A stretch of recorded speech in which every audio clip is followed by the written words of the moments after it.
People tell you all the time, all your kids are different. They all do act differently. And I had multiple siblings, and Jenny had multiple siblings. And you kind of see things growing up, right, where your parent will treat you differently maybe than your sibling or whatever. And you're like, that's not fair. How? Why would you ever do that, right? And so, at least for me, I would see how my brother was treated, and even to this day, I guess sometimes the way that he's treated, and just kind of feel like, well, I would never do that to my children. So, of course, when you say something like, "I'll never do that to my children," you try to live that out. And so, I felt like, well, you know what? I'm gonna treat all my kids the same, and there's a distinction to that. There's something special with that you need to be careful with. And yes, you need to treat them all fairly, and you need to discipline them all consistently.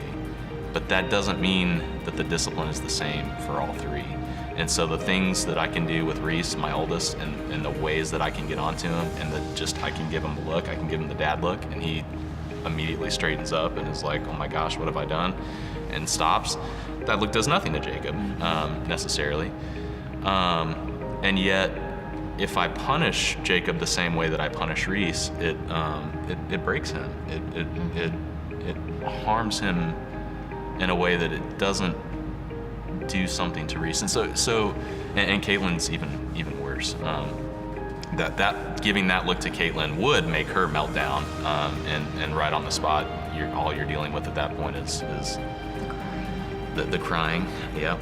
So maybe it looks to one child like you're treating them differently and that you're not being fair, but you are disciplining them the same. It's just not executed the same way, right? And that's important.